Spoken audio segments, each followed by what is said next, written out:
Hello friends, मैं doctor Priyanshu Bhardwaj, veterinary physician and surgeon. आज की वीडियो में हम बात करेंगे डिवॉर्मिंग के बारे में, जिसमें हम जानेंगे कि डिवॉर्मिंग कराना क्यों आवश्यक होता है। साथ ही में मैं आपको एक क्लिप भी दिखाऊंगा जिसमें कि एक जो पपी है उसके अंदर से बहुत सारे ऐसे बड़े बड़े टेपबोम्स निकलते हुए दिख रहे हैं, जो कि बहुत ज़्यादा उस पपी के लिए डेंजरस था, लेकिन हमने उसको ट्रीट किया, अभी वो बिल्कुल ठीक है। तो जो डिवॉर्मिंग रहती है वो हमेशा हमें शेड्यूल के तौर पे उसको अपनाना पड़ता है अपने पेट्स के लिए। उसको जनरली जो एक शेड्यूल है वो भी at the end of the video मैं आपको बताऊंगा। लेकिन सबसे पहले ये जानते हैं कि डिवॉर्मिंग की आवश्यकता कब पड़ती है। तो जब भी आप पपी बाय करके आते हैं तो उसमें फर्स्ट डिवॉर्मिंग करानी पड़ती है, वो 15 डेज पे करानी पड़ती है। आपने अक्सर देखा होगा कि जो पेट रहता है आपका, कभी कभी हम उसको बहुत अच्छी डाइट देते हैं बट स्टिल वो ग्रो नहीं करता है, वो बहुत ज़्यादा लीन होता चला जाता है, पतला होता चला जाता है। तो ये सब सिम्टम्स आपको दर्शाते हैं कि आपके पेट को डिवॉर्मिंग की आवश्यकता है। दूसरे अगर सिम्टम की बात करते हैं तो आप देखेंगे कि आपका जो पेट है उसके कंटिन्यू आंखों से आंसू निकलना, आंसू के अलावा कीचड़ भी कभी कभी आने को देखने को आपको मिल सकता है। तीसरी अगर हम बात करते हैं तो डायरेक्टली जो पैरासाइट्स रहते हैं वो उसके स्टूल के साथ में बाहर निकलते हुए देखने को मिल सकते हैं। तो ये सब चीजें, इन तीनों में से कुछ भी आपको देखने को मिलता है तो आपको अपने नजदीकी वेटनेरियन से संपर्क करना चाहिए। और यदि आपने अपने पेट का डिवॉर्मिंग नहीं कराया है तो एटलीस्ट उसका डिवॉर्मिंग करा दीजिए।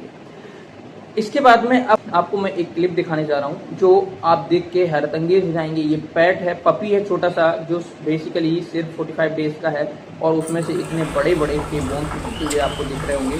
तो ये टेपबोम्स की समस्या रहती है। जो वॉर्म्स रहते हैं वो टेपबोम्स हो सकते हैं या राउंड वॉर्म्स हो सकते हैं। तो बेसिकली जो वर्म्स रहते हैं उनको कंट्रोल करने के लिए जो हम शेड्यूल अपनाते हैं वो जब हम पेट बाय करके आते हैं तो हम उसके 15 डेज से उसको लागू कर देते हैं। तो पहली जो डिवॉर्मिंग की डोज रहती है वो हम 15 डेज ओल्ड पपी से स्टार्ट करते हैं। जब तक कि पपी 3 महीने का नहीं हो जाता है, अप टू 3 मंथ, मतलब 90 डेज का नहीं हो जाता है, तब तक हमको उसको हर 15 दिन में उसको रिपीट करना होता है। कुछ ओनर्स क्या करते हैं कि जो डिवॉर्मिंग रहती है उसको एज अ शेड्यूल बना के डेली पिलाने लगते हैं, तो इससे उनके लीवर को खतरा होता है। तो ये जो शेड्यूल है बिल्कुल भी अमान्य है, इसको आपको फॉलो नहीं करना है। आपको सिर्फ और सिर्फ जो मैं बता रहा हूँ कि जब तक 3 महीने का नहीं है पपी, तब तक आपको सिर्फ एक बार सुबह खाली पेट दवा को खिलाना होता है, वो भी हर 15 दिन के इंटरवल पे। इसके बाद में जब आपका पेट 3 से 6 महीने का हो जाएगा तब आपको उसको हर 1 महीने में रिपीट करना होता है।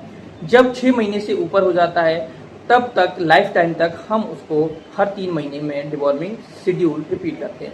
अब चलते हैं, हम कुछ मेडिसिन आपको दिखा देते हैं जो कि डिवॉर्मिंग के लिए काम में लाई जाती है। जैसे सबसे ज़्यादा जो कॉमन रहती है, एक तो कीवॉप पपी रहती है, मिल्वीसाइडल जो आती है एलेम्बिक कंपनी की, ये भी बहुत बढ़िया मेडिसिन रहती है, और एंडोवैन पैट आती है। इसके अलावा इन्वेड वर्म्स आती हैं। तमाम तरीके की मार्केट में डिवॉर्मर्स अवेलेबल हैं, आप किसी का भी इस्तेमाल कर सकते हैं। बट एक चीज़ का ध्यान रखें, इनकी ओवर डेजिंग नहीं होनी चाहिए। According to the body weight ही इनको हमें खिलाना चाहिए। तो आप एक बार अपने पेट का वेट ज़रूर कर लें इसको खिलाने से पहले, अन्यथा टॉक्सिसिटी के चांसेस बनते हैं। हमेशा ध्यान रखें कि जब भी आप डिवॉर्मिंग कराते हैं उसके बाद में एक लीवर टॉनिक ज़रूर चलवाएं। न केवल वो उनकी एपेटाइट को स्टिमुलेट करेगा बल्कि उसकी जो लीवर है उसको भी हेल्दी बनाए रखने में मदद करेगा। तो मेरे साथ बने रहने के लिए आप सभी का बहुत बहुत धन्यवाद। अगर ये वीडियो आपको काम का लगे तो इसको लाइक करके चैनल को सब्सक्राइब कर लीजिएगा। ऐसे ही तमाम वीडियोस अब हम जल्दी अपनी सीरीज में अपलोड करने वाले हैं। Thank you very much.